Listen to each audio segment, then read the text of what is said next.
Spark 2018-yil. Ravon eksportniy variant chiqqan, bilasizlar, katalizator ekonomizeri bo'ladi. Endi ilgari biladi bu eksportniy variant. Acha hammasi ham o'zi bir xil Sparklarni. Nima bo'lganda ham 111 000 kilometr yurgan. Taksovat qilinmagan. Ishlari uzoqda bo'lgani uchun shunaqa probeg bo'lgan. Undan ham kam bo'lgan bo'lardi. Mana balonlari ham yaxshi, mana shu kriloda kraskasi bor. 4-paysi, bilasizlar, ходовой bo'yicha nomer 1, Sparkdan va shu muammo yo'q. Pul yumshoqroq variant qidirayotganligi jo'natib qo'yinglar. Boy 8950 ga 22 ni qo'ydim. Endi bu hozir 7100 ga 2018-yil. Hech qanaqa ish yo'q ekan. Oybek avtodan uzoqlashmanglar, like, podpiska sizlardan chiqmasin. Narxini o'zingizlar kommentariyada fikr qoldiringlar.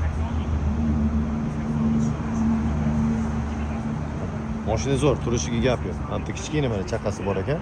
Bamfer o'zida. Qolgan joylari toza, bitta o'sha orqa kriloda faqat kraskasi bor.